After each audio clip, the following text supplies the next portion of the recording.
வசிஷ்டா பரம பிரீதா, பரம பிரீத்தியாக இருக்கக்கூடியதான வசிஷ்டர் என்ன பண்ணார்னா ஆச்சரியமான பேர் ராமன் ரவிக்கும்படியான பேரை வச்சாராம்.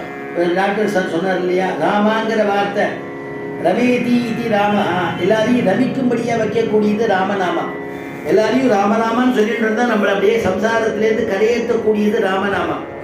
ஆச்சரியமா ராமதாப உபனிஷத்துன்னு ஒண்ணு, அதுல சொல்ற ரேபோச்சாரண மாத்திரேன முகாதி நிர்யாந்தி பாதகாயா புனப்பிரவேச பீதேன மகாரேன கபாட்டனம். ரேபஹா அப்படின்னா சம்ஸ்கிருதத்தில் அக்ஷரங்கள்லாம் வருது இல்லையா, அதுல ரேபம்னா ராவை குறிக்கிறது, ராவை குறிப்பிடக்கூடிய வார்த்தை. க க க க அப்படின்னு சொல்லிட்டே வரும்போது ரே வரும். ஏ ரே ட பாஷ சொல்றோம் இல்லையா, அந்த ரே வருது இல்லையா ரேபம். அந்த ரா வந்து ராமநாமா. அந்த ரேன்னு அந்த ரான்னு சொல்லும் பொழுது வாயை திறக்கிறோம் இல்லையா, அப்ப எல்லா பாபமும் வெளியில போயிடுறோம். மான்னு சொல்லும்போது மா உதற மூடினா தானே மா சொல்ல முடியும். மா சொல்லும் பொழுது வெளியில இருக்கிற பாபங்கள்லாம் உள்ள போக முடியாதபடி அங்கேயே இருந்துடுது, மறுபடியும் உள்ள பிரவேசிக்க முடியல. அதுதான் ஸ்லோகத்தினுடைய அர்த்தம். ரேப உச்சாரண மாத்திரேன முகாதி நிதியாந்தி பாதகாக, நம்முடைய பாதகங்கள் எல்லாம் வேணும். ஆண்டாள் சொன்னார் இல்லையா, பாதகங்கள் தீர்க்கும் பரமனடி காட்டும் வேதம் அனைத்துக்கும் வித்தாகும் சொன்னார் இல்லையா. அது மாதிரி நம்முடைய பாதகங்கள்லாம் போயிடும், திருப்பி உள்ள வராது. அப்படிங்கிற மாதிரி ராமனுடைய ராமநாமாவுடைய மகிமை அது தெரிஞ்சதான ஆச்சரியமான வசிஷ்டர் ராமான்னு பேர் வச்சார்.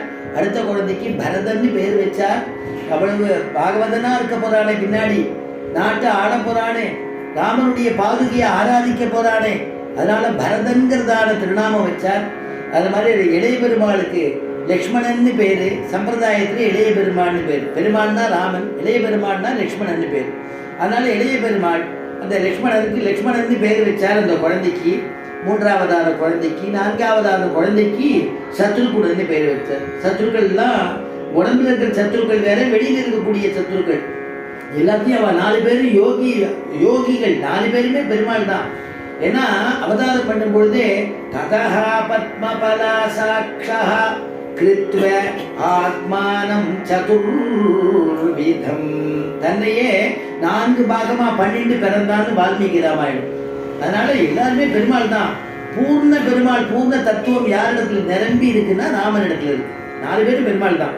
அந்த பெருமாள் ஆச்சரியமான இந்த குழந்தைகள் பிறந்த உடனே அந்த கால கிரமத்துல செய்ய வேண்டிய கர்ம கலாபங்கள்லாம் செய்து வைத்தார் வசிஷ்டர்.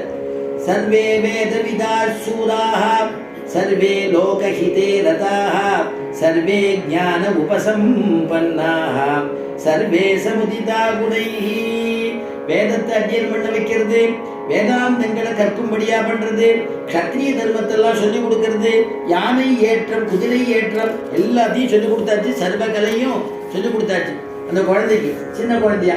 இதை நம்முடைய ஆழ்வார்கள்ல ஆச்சரியமான குலசேகர ஆழ்வார் இல்லையா.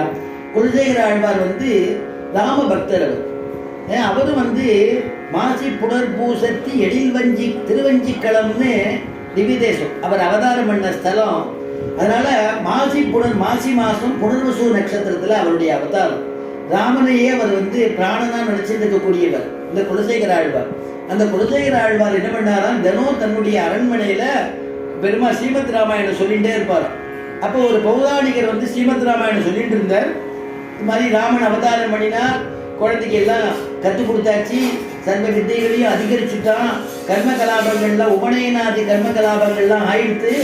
அடுத்தது என்ன பண்ணினார் வால்மீகி என்ன சொன்னார், எல்லாரையும் அழைச்சி குல பெரியவர்கள் வயதில் மூத்தவர்கள் எல்லாரையும் அழைச்சி மக்களையும் அழைச்சி இந்த ராமனுக்கு விவாகம் பண்ணணும், என் குழந்தைகளுக்கு எல்லாம் கல்யாணம் பண்ணி வைக்கணும் அப்படின்னு மந்திராலோசனை பண்ணான்னு வால்மீகி ராமாயணத்துல சொல்றாரு.